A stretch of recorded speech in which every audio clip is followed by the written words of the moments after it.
Well, hi everyone. Welcome to Portfolio Advice, one more session.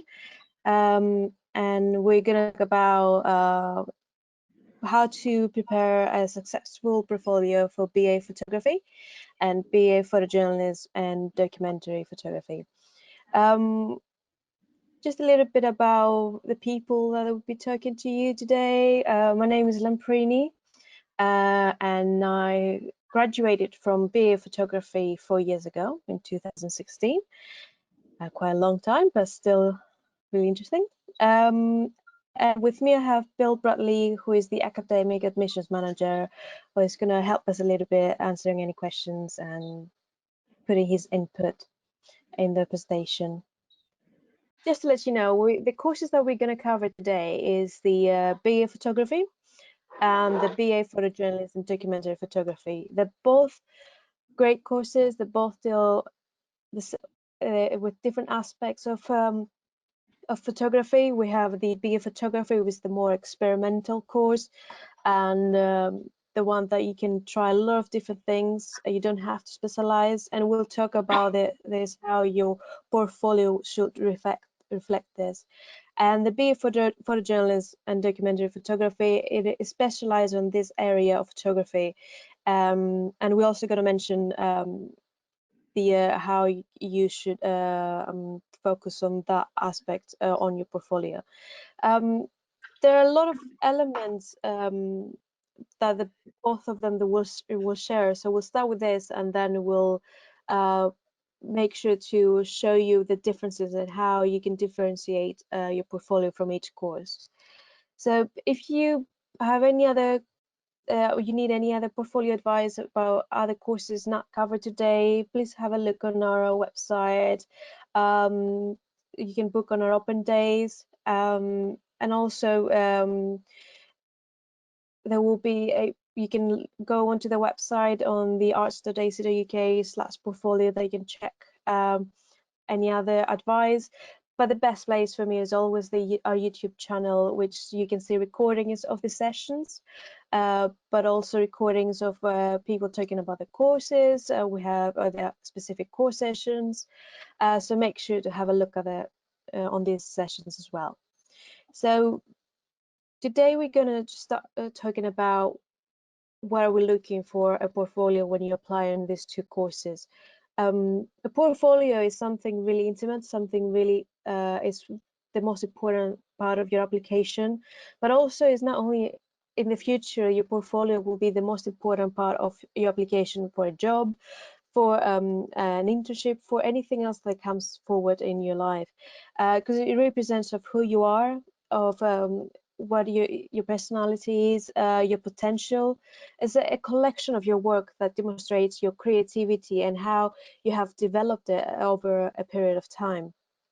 So it's really, really important to pay attention to it and just put effort on your portfolio, because that will determine if you get a place into a course, into other courses, or in your future if you get that job,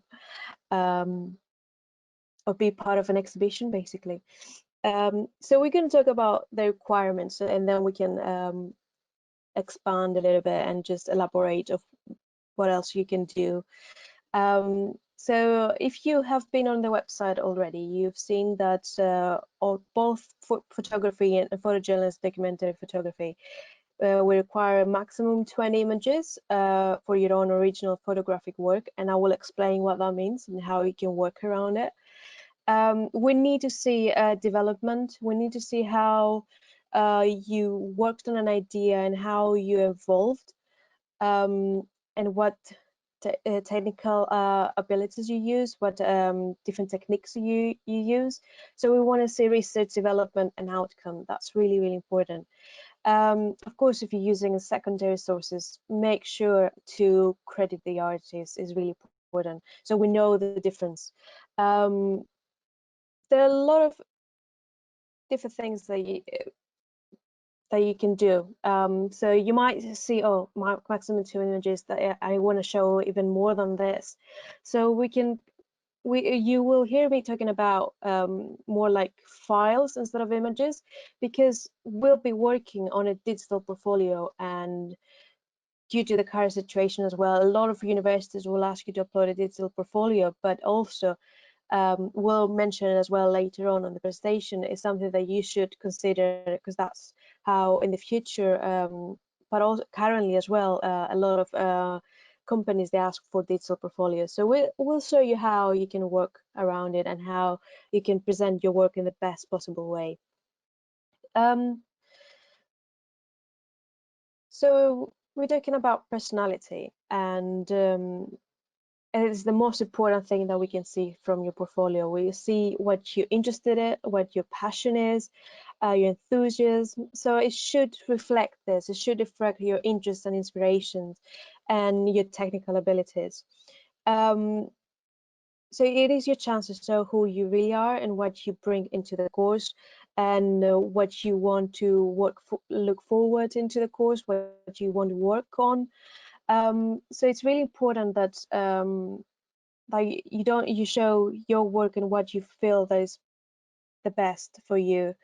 We're talking about photography and photojournalism and documentary photography, and it's really important to mention that the content of your portfolio. A lot of the times we see when we receive portfolios for the courses to get into the course, we see a lot of snapshots from holidays, and cats and dogs are really popular. But it's really important to show us that you work on a project, on an idea, instead of just showing us how great time you had on holiday, which is amazing. You know, we're happy that you had a great time on a holiday in Greece or Spain, Morocco, or anywhere. But if it's not part of the project, it doesn't show us much. It doesn't show us that you developed throughout the work that you've done. If you think that a travelogue, for example, is your project showing us how, you know, different aspects, different captures, different how from one country to another it changes the colors. Or if you're working in an idea and you want to use this work, of course, yes, you should definitely show it to us. But you need to make sure that you separate the holiday snapshots from the actual project that you're doing. And we can see that because we talk about, you'll hear me talking a lot about a narrative and how your portfolio should have a narrative. And I'll specify this because I know it's a bit complicated. You hear, oh, what's a narrative? But you should see your portfolio as a book that has a beginning, a middle, and an ending.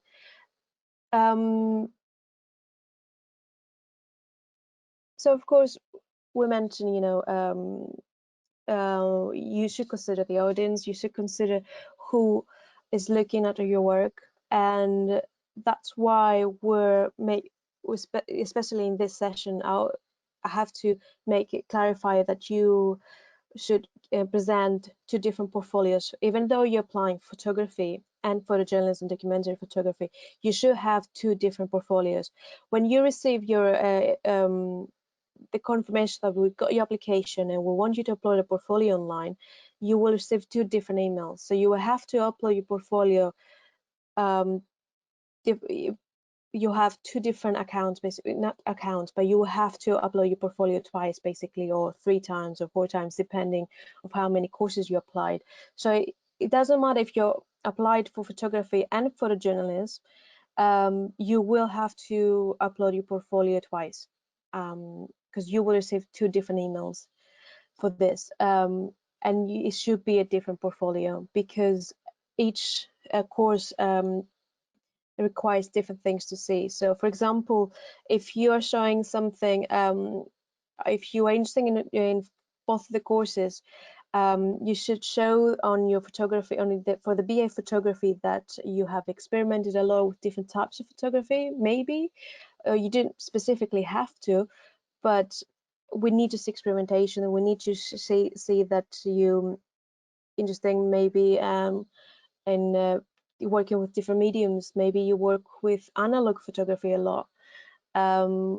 And that's how we can see that you're interested in different things and you're willing to experiment as well in the course. In photojournalism, documentary photography is a more restrictive, if I can say that, portfolio, because we need to see that you're interested in that course specifically. And that means that we need to see work that shows documentary work, that shows photojournalists. You might be interested in street photography.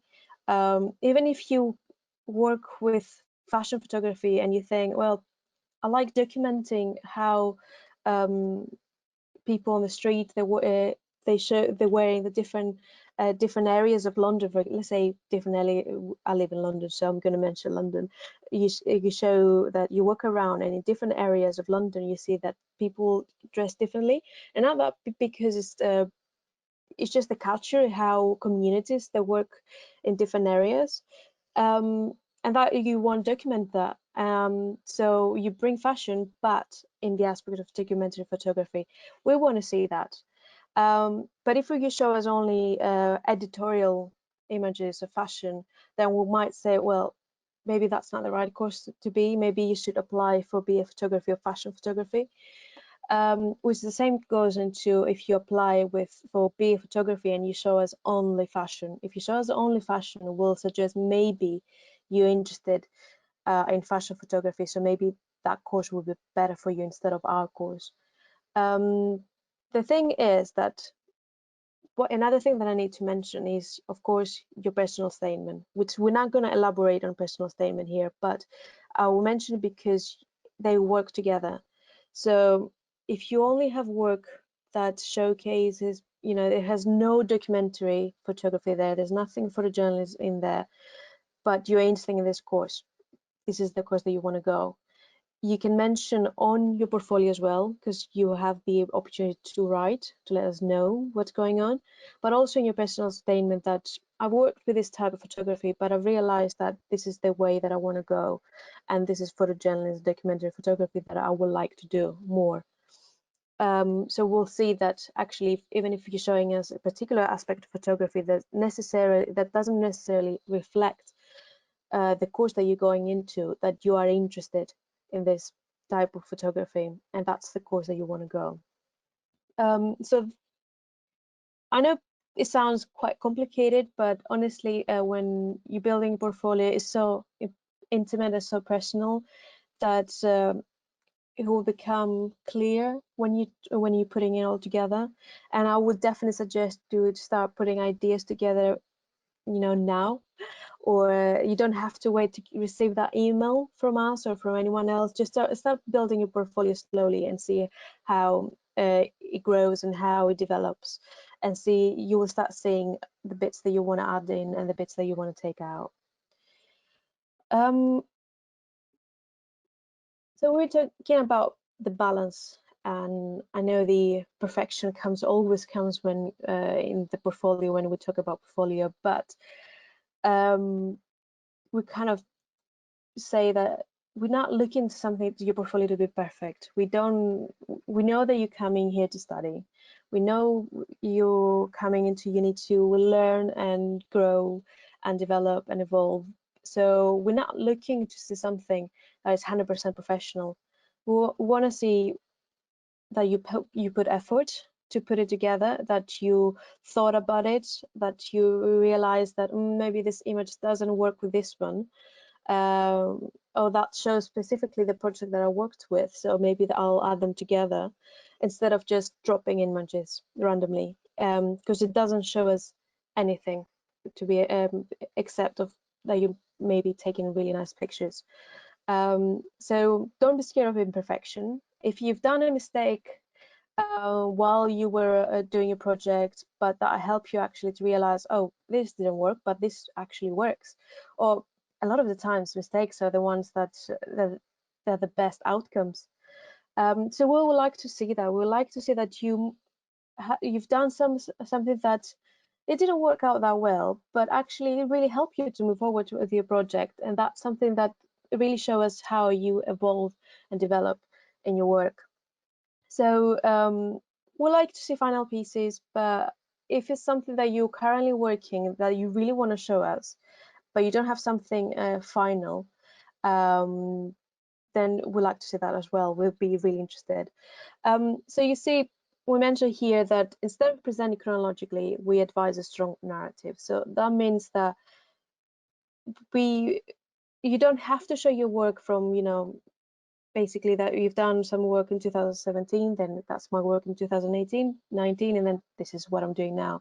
We want to see how each project kind of develops into something else, how you work with one idea and then from this idea work to another one, or is how you think that your work would be best showcased by telling a story. Basically, think of it as telling a story through your work.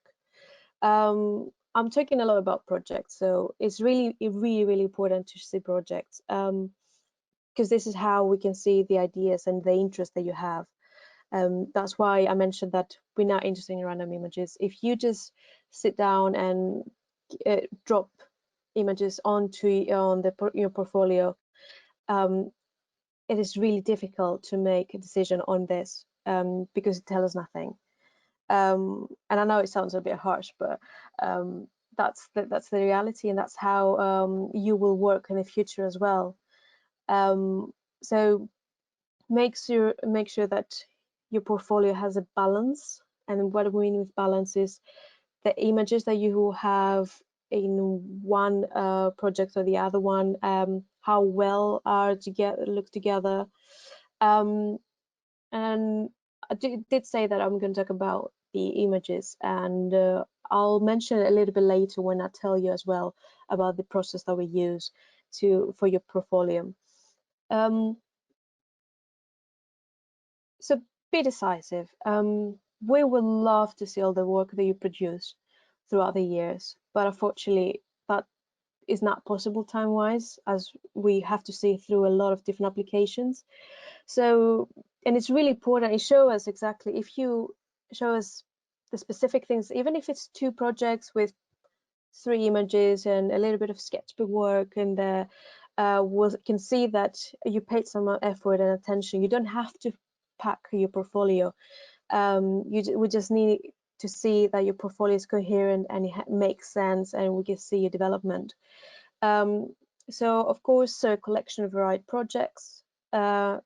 Showcase your favorite work. That's really important, because when you show a work that you really like and that you're proud, that reflects on your portfolio, because it reflects how much effort you put into it and how passionate you were about it, and you still are. And of course, include work that you can only talk about, and we mean that literally and metaphorically, because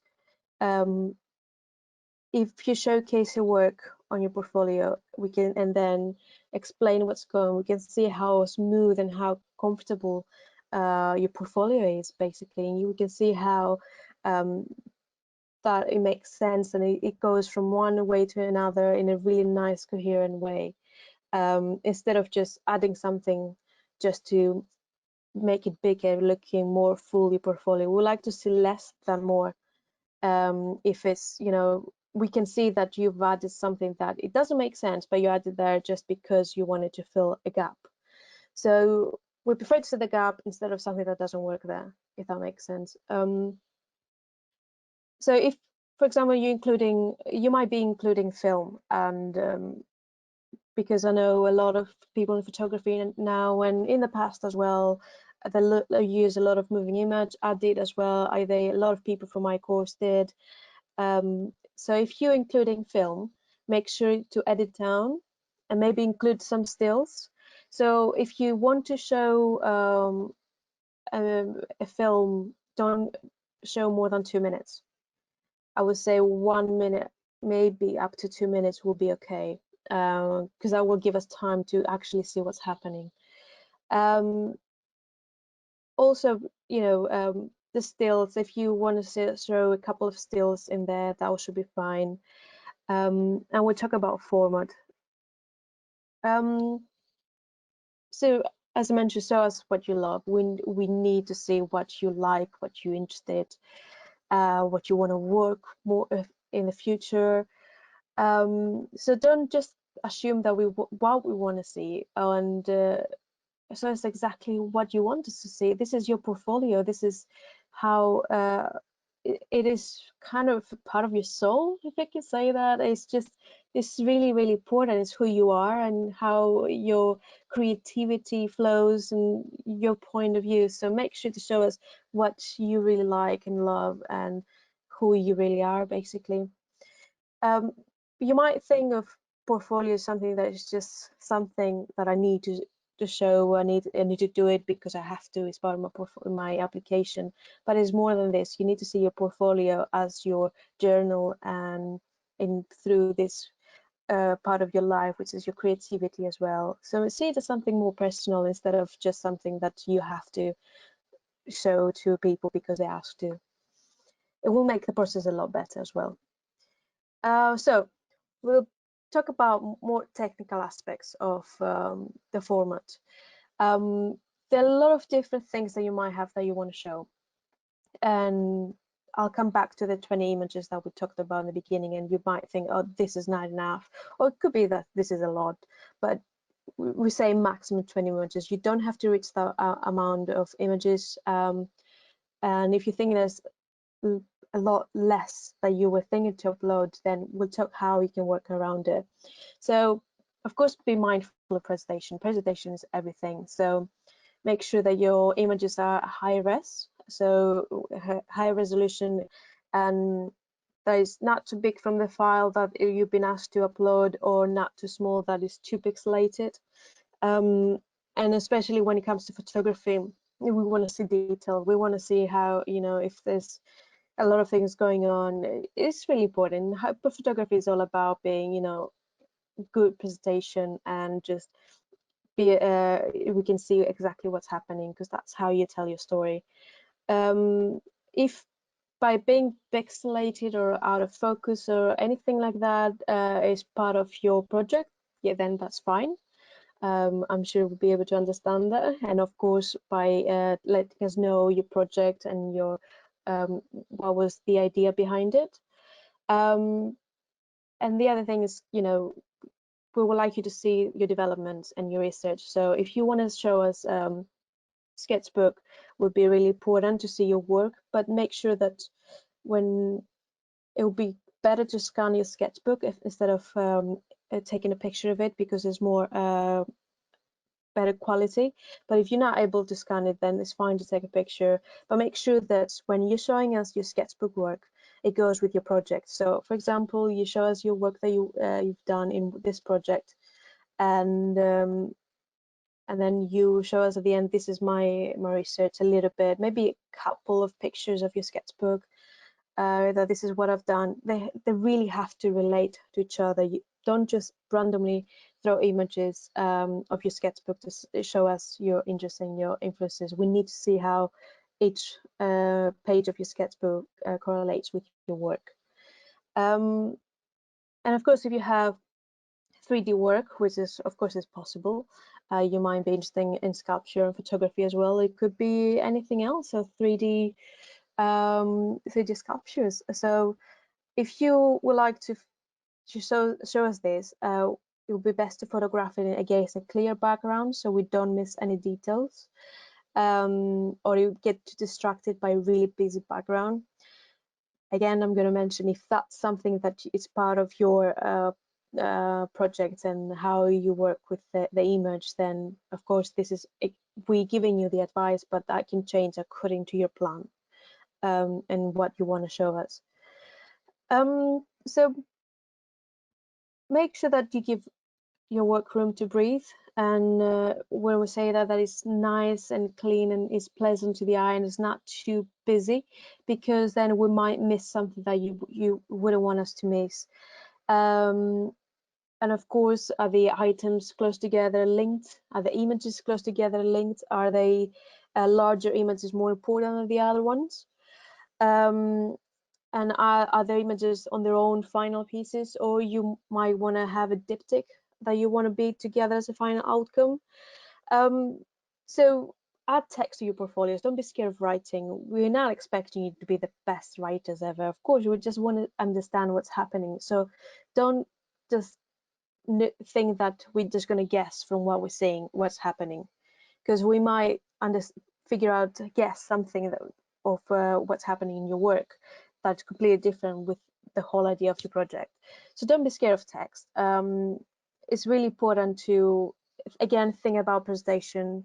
Maybe you'll be interesting to let us know a little bit about your project.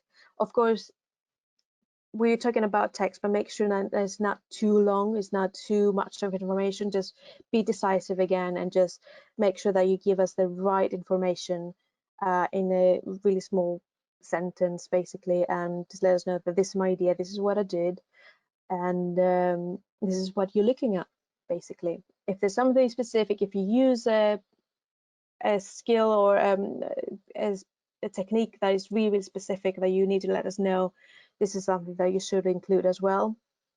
So you might think that I'll give an introduction, then I'll add some pictures to see, maybe you can show us your sketchbook, your development a little bit, and then you can add the final outcomes or the images maybe that it didn't work that well, but it helps you to move forward and to have your final outcome.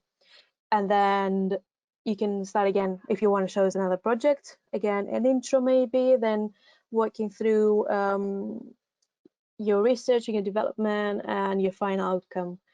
And that's what we mean, there's a narrative, there's a really good presentation, and that makes sense to it. They're so easy for us to see. We instantly understand what you're talking about. We don't miss anything, and we can make a decision according to actually what we have in front of us. So again, please don't assume that we're gonna figure out what's happening in your work by just looking at the images. We need this kind of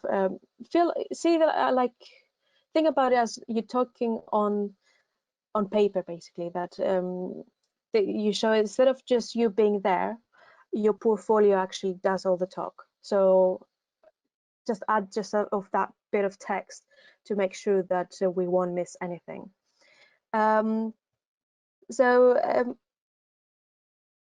course, if you're offering information about your work, make sure you can also reflect on your performance. We mentioned that imperfection, maybe some that it didn't work that well, but it helped you. And what would you do differently in the future if it doesn't work that well? What would you like to move forward later on? What was your what you take from that project? But again, trying to be as simple and as short as you can be to describe it. So there's the right balance of text and images. So you might have worked in, I mentioned film moving image before. If you've done something with a group, that goes if you were in a photo shoot as well, and you created something again with a team, make sure to let us know what was your role. That goes with moving image, anything, if you've done even the sound, because I know it's photography, but especially when you apply for BA photography, the course is so experimental and so open-minded of what you're bringing into the table and what you can do, that you might want to be working with image and sound. So if you've done that in the past, if you have worked like that, we like to know what you've done, and if you work with a team, what was your input basically on the project. So that's mainly how when we're talking about format. We will ask you to submit a digital portfolio, if that I didn't make it clear earlier. So when you send your application, after maybe a week or so, you might receive an email asking you to submit a digital portfolio. The digital portfolio might sound a little bit scary, but honestly, it's a lot easier than a physical portfolio because there's so many different things that you can do.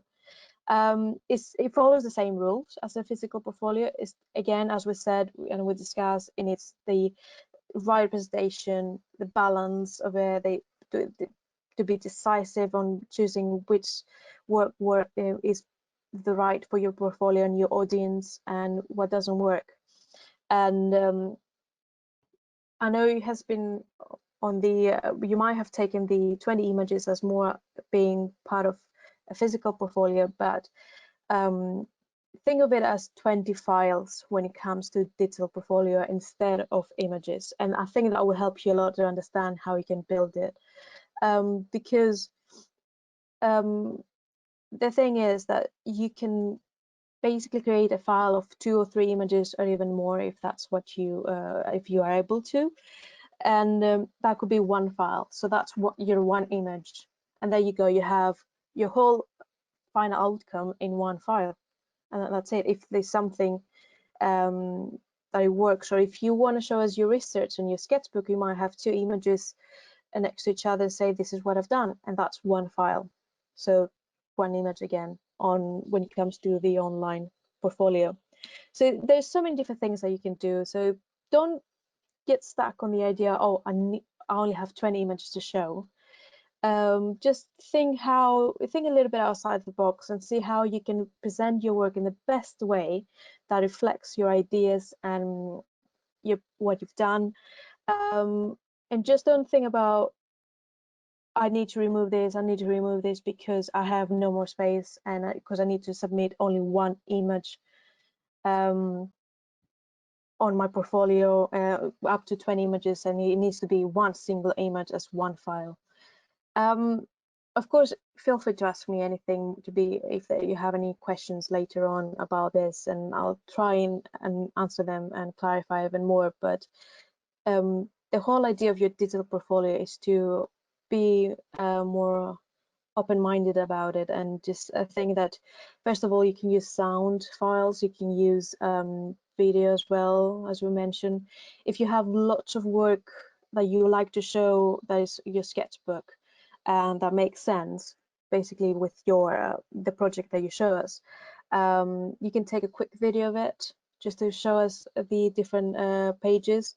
You might have a digital sketchbook. You can also include links to your sketchbook and your website, and I'll clarify that as well, that of course you can feel free to include hyperlinks, but if we see that you only included a hyperlink as part of your portfolio, that's a no. I have to say, because we can't see that you actually put effort onto creating a portfolio on the platform that you've been asked to.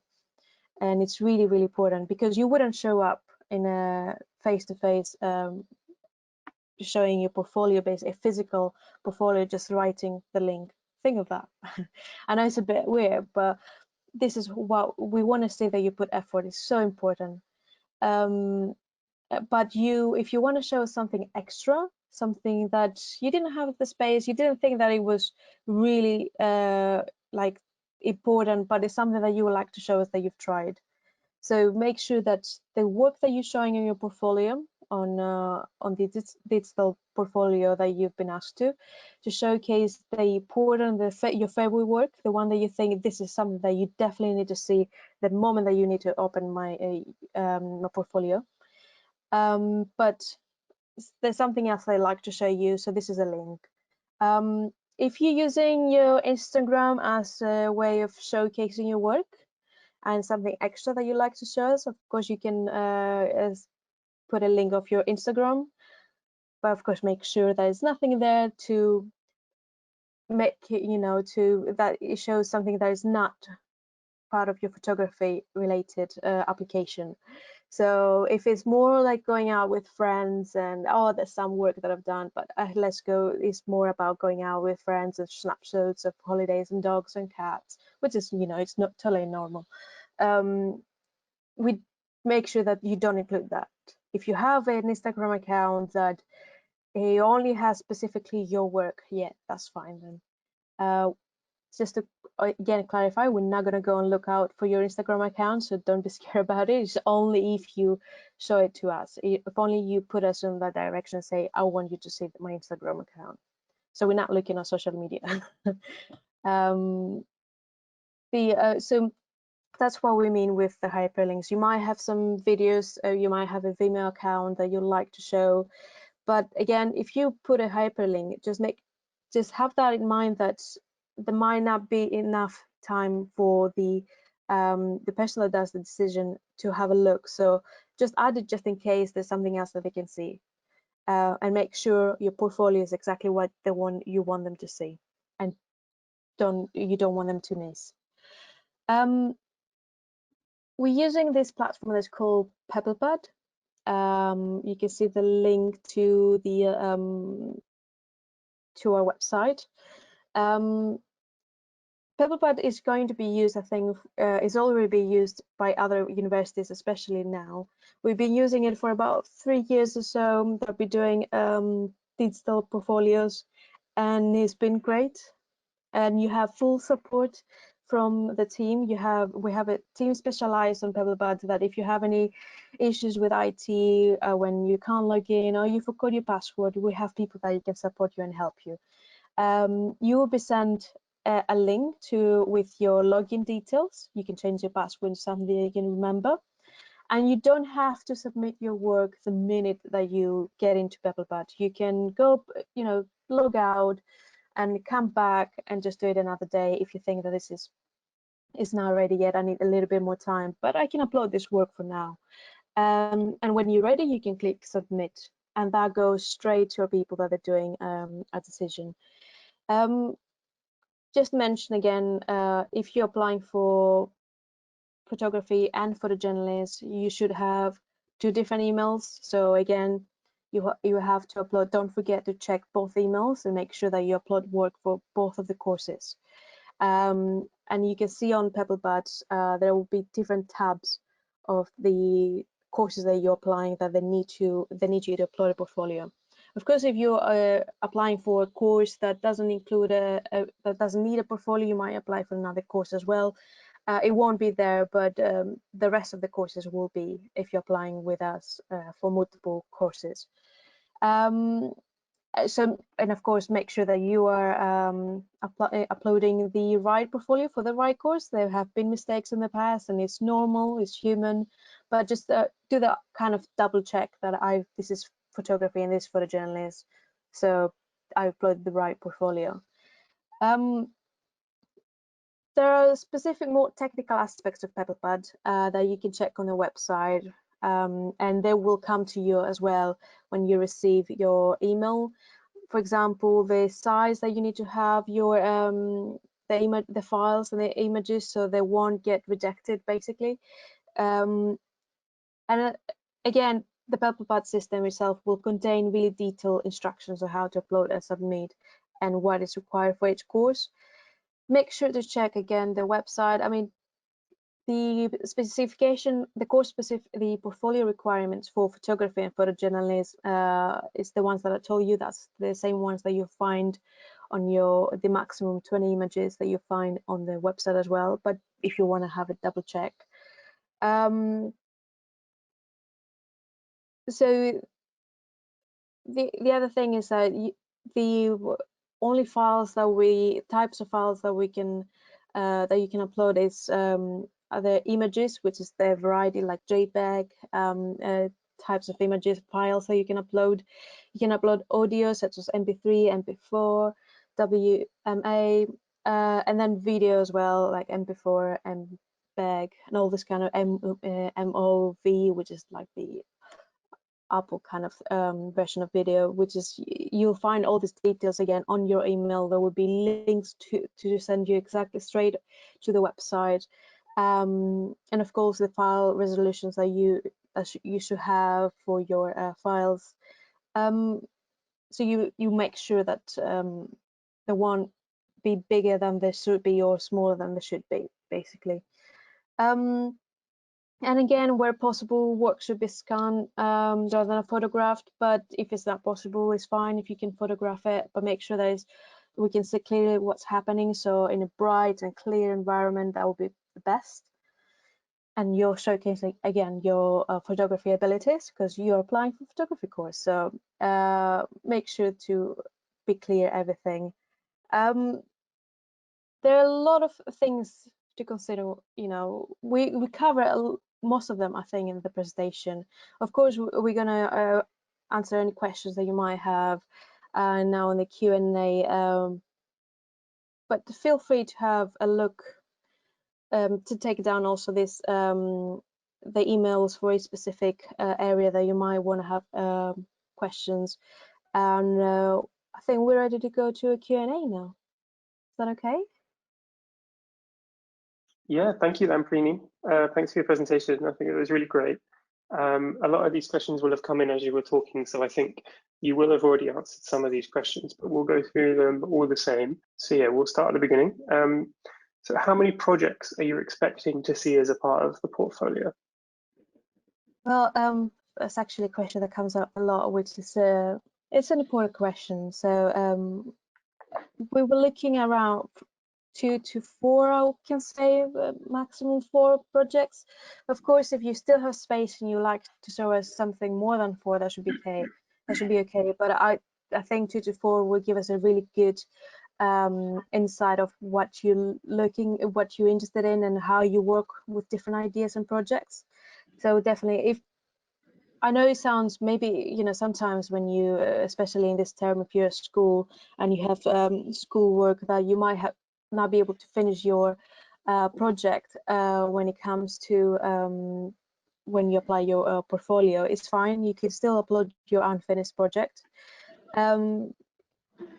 We don't necessarily need to see only schoolwork. If you want to show us that, it's perfect, it's fine, because it already shows us how you work with briefs and ideas. But if you have something else that you have worked as a personal project, definitely don't be scared to add that on your portfolio as well. Is there anything that you'd like to add, maybe, Bill? No, I think you've accounted that really well, actually, because I know the course leader in previous presentations has indicated perhaps just one project, which is okay if it's a very strong project, and we can probably make decisions based on that. But I think you're absolutely right. The optimum number would be 2 to 4 projects, and we'll learn an awful lot if you articulate the right narrative. That'd be good. Great, thanks both. This is a quick follow-up to something that you just talked about there, Lamprini. And I'm sorry, I'm jumping out of order, so we will get around to all the questions. But someone has just asked, is it considered poor to only have schoolwork as a portfolio? No, not at all. It's just, again, sometimes your schoolwork can be your strongest project because you're already working on a brief. So you will know exactly how, you've done your research, because it's part of your schoolwork and how you were assessed. You've done your sketchbook work as well. But that doesn't mean that if you have a personal project, it might be, again, might be equally strong or even stronger. But it really depends on you. You don't have to show work. As I said, if it's schoolwork, your main work, that's fine. That's totally fine. It's not going to be considered poor. No. Great, thank you. Just to add to that, very briefly, remember what we'd be looking for is your engagement in that project. So whether it's 1, 2, 3, or 4, it's how you've engaged in that. Definitely. Cool, thank you. Someone has asked, so this is obviously a photography course, but can they include things like paintings in their portfolio, or does it have to be photography work? Not necessarily. As I said, the course, especially the BA photography, is really experimental.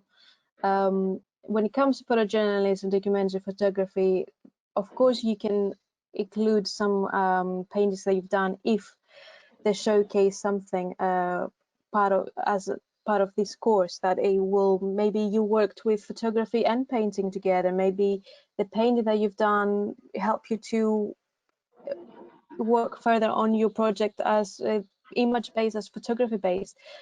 That's why I say you need to be careful when which kind of work you show into different portfolios for these 2 courses, because you might think, yeah, I'll do the same portfolio for both of them, it's fine, but it could be a different outcome from each portfolio.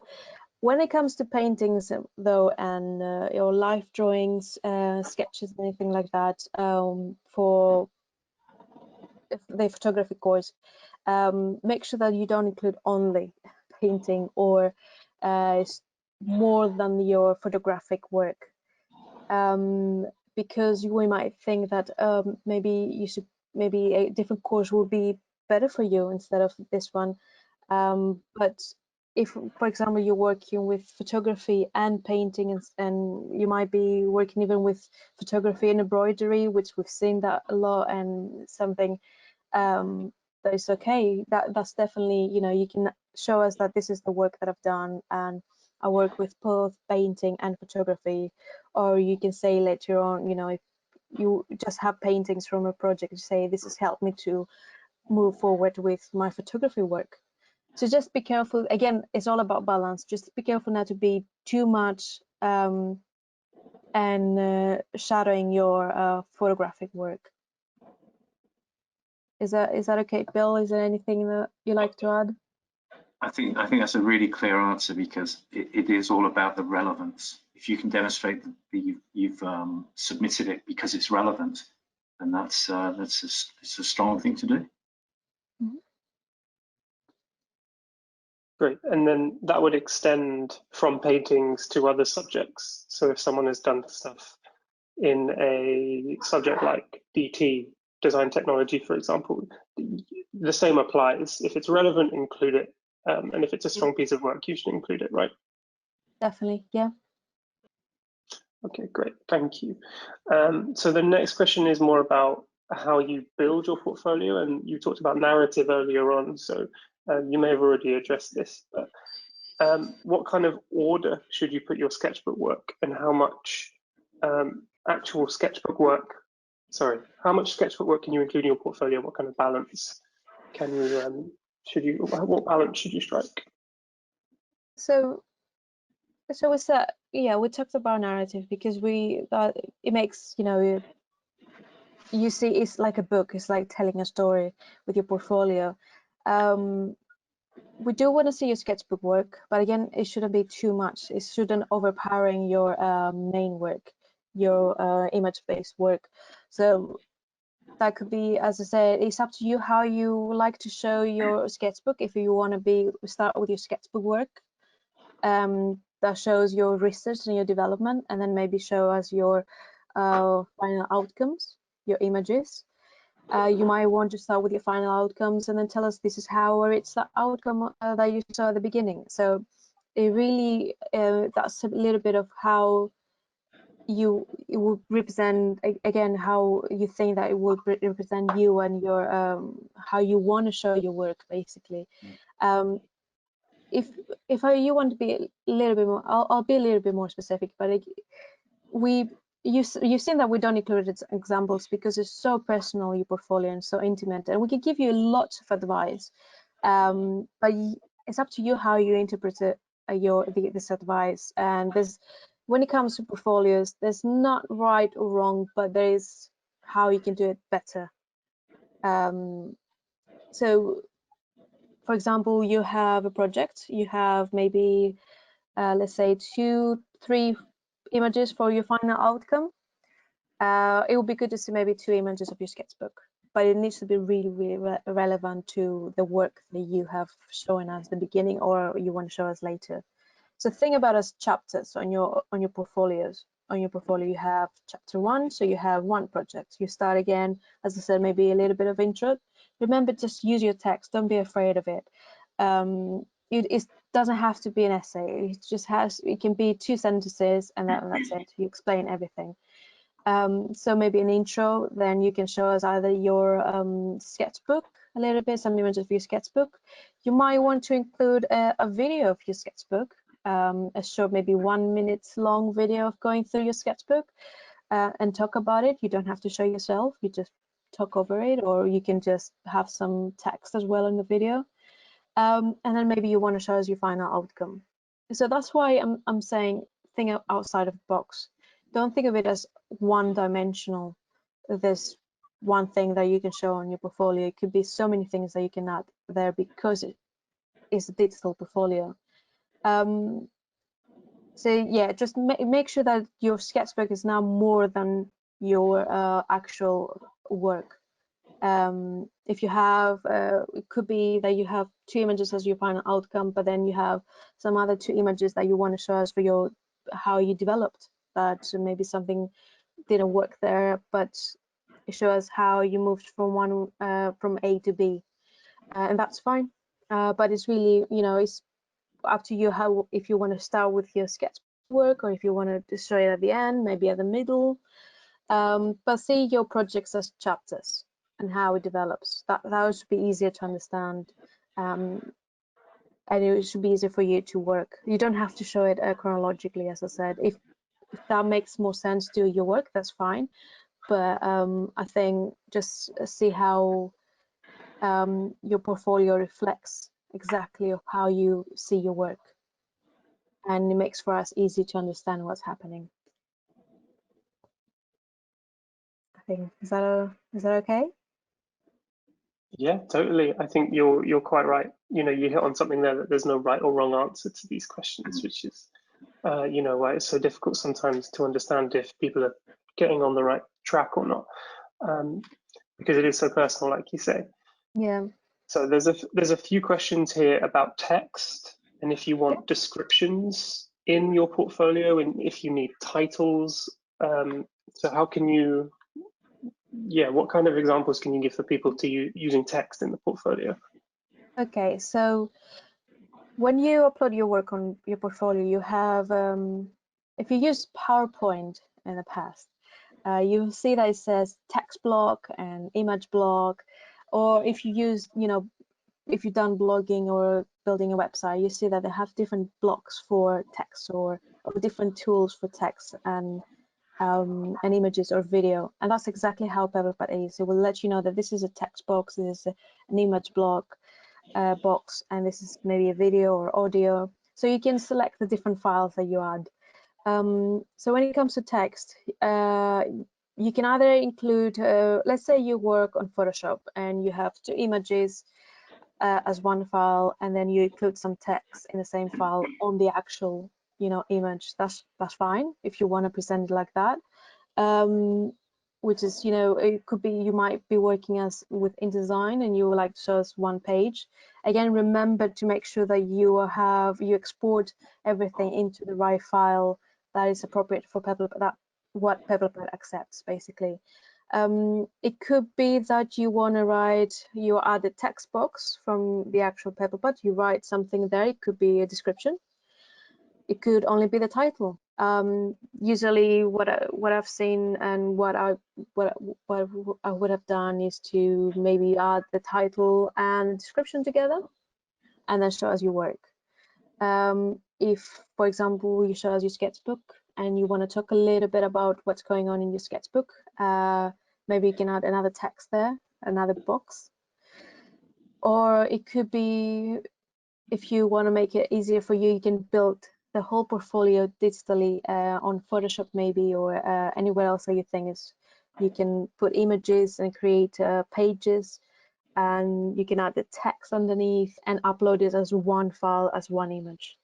So is that clear? Does that make sense what I'm saying? No, I think it does. I think that makes sense. Yeah, thank you, Lamprini. Bill, did you have anything to say to that? And then we've got, I think, one more question after, and then we'll finish the session.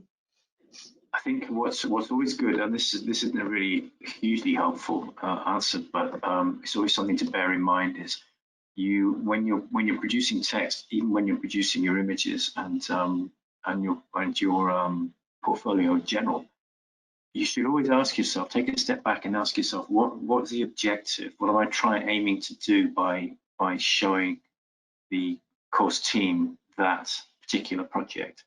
And if I'm writing text about it, what's the purpose of the text? What do I need to inform them that would add more power to the portfolio? And if you feel that you've achieved your aim, your objective, then you just move on and do the next one. It's all about self. I think the expression that Lamprini used was decisiveness. And it's actually being able to look at a portfolio, look what you're producing, look what you're presenting, asking who is the audience, who am I sending this to? Does that do it? And that's exactly the same with the images that you produce as it is with the text you produce. I know that's a bit generic and a bit general, but if you can do that, you'll be producing some good work, I'm sure. And just something to add on this is, is the language as well. When we say language, don't try to use fancy words if you don't, and I would say that from experience. My English is not my native language. I'm actually Greek. I don't know if you noticed that from ancient Greece. But sometimes when I was trying to say something to look that, I know things, I would use a word that I actually didn't know. It didn't work well with the meaning that I wanted to give. We're not looking for you to see how amazingly you are. I mean, I'm sure you're really amazing, all of you. But just to say that you know exactly the perfect way to explain yourself in the English language, because you might, your language might be your second language. You might be, you might feel intimidated by just using these big words. Just use it simple, and whatever is best for you, what expresses you. We're not looking for fancy words. We're looking just to understand what's going on in your work, and just when it comes to text, it just supports what you see. It supports the visual. Don't see it as being that the visual supports the text. It needs to be the opposite. Just to give us a little bit of information of what your project is about. And the other thing that I want to mention is just show it to a friend, show it to your mom and dad, or your guardian, or anyone else that you might feel comfortable, because if you're comfortable to show it to somebody close, like your friend or your sibling or anyone, your parent, even your teacher that you might have now at school, and you're comfortable to show them your work and they understand it, that's a clue that, yeah, it's fine, it's ready to go. And I might give you some advice of, oh, I don't really understand that, maybe you can explain that a little bit better, or maybe I don't understand why those images are together. So just don't be afraid to show it to somebody else before you do it. It's like checking, proofreading your work before sending it. Think of it as an essay, basically, how you proofread it with somebody else and then send it over. Hope that's okay. Yeah, that's great, Lamprini. Thank you. So yeah, final question, and I'm pretty confident that we've got around to addressing all of the questions. Even if we've not directly asked your question, I tried to sort of group them and put themes together. So yeah, hopefully we have addressed everything. But the last thing to ask about is websites. So there's a few people in the questions box who would like to submit a website, but they can't submit an actual website. They can submit a link, but they need to have a curated portfolio on PebblePad, and then the website is a part of it. Am I understanding that right? Yeah, so as I said, we send you an email, and this is our platform, and this is how, well, think of it as the one that we ask you to do, and this is the platform that we ask you to submit your work, which I have that as me working professionally outside of college. I have people that they ask me they like to submit in Google Drive, for example, or somewhere else, through WeTransfer, classic examples. So we have asked you to submit your work through PebblePad. If we go on PebblePad and see that you just submitted a website, that means that you didn't pay effort or attention of what we asked you and how, because yeah, your website might be really clear, really nice, aesthetically pleasing, everything. Is so many other things that you can do, but that could support your the work that you're really currently showing to us by actually putting the effort to put your work on the platform that you've been asked to. And then you can have the link to your website, and we can go and check really quick and see that oh, you can actually have you're really good at building websites, or we can see something else in there. Maybe you used video, but think of it, PebblePad is your main work. On your website you might have 100 images, you might have 5, 6, 7 different projects, and we might get lost on what's the most important, the ones that are stronger than the other ones. So that's why we've been asked you to submit this with a limitation, and because we can see how you can separate the ones that they're strong, the work that is really strong, and the work that is not that strong, but we can see that you've developed through it. And this is really important when you go to uni, when you're applying for a job later on. You have to be decisive. I know it sounds quite harsh and strict, but I remember one of the things that my tutor told me when I was studying photography is that you have to kill your darlings at some point, because you might have your favorite image, but it might not been working with your project that you're doing. And it might be really nice image, but if it doesn't work with the project, it will do more harm than good. So that's why you need to be coherent and make everything that you put in there needs to have a flow. And that's the reason why that we don't ask you to only send us links, because that would be, we can just ask you to forward any links that you might have in your work, but we might lose the most important things. Is there anything that you'd like to add, Bill, maybe? I would just say, think of it as an extension to your personal statement. And your personal statement, what you've tried to do is you've tried to give us a flavour of you, and your application and the stuff you upload to PebblePad is an extra opportunity for you to identify us as your audience and respond to what we've asked for. So I completely concur with what Lamprini said. Yeah, we like to see websites, don't get me wrong, but as an addition rather than as the alternative. Great, thank you so much. Thank you, Lamprini. Thanks, Bill, for your insight as well. I think it's been really useful. Hopefully everyone has, learned lots and got lots of advice about their portfolios, feels super prepared and ready to go out there and either like make your portfolio or start building it or even start submitting it if you've been sent that link already and you are able to do so. But yeah, just a big thank you to both of you. And if you had any last words, speak now and then we'll end the session. But yeah, thank you very much. Well, thank you for joining us for the session. And just remember, it's not something scary. It's just it's part of you, so it should be fun and enjoy the process. Thank you, everybody, for attending. And we do look forward to seeing your portfolios, and we look forward to seeing your work and your applications. And we wish you well.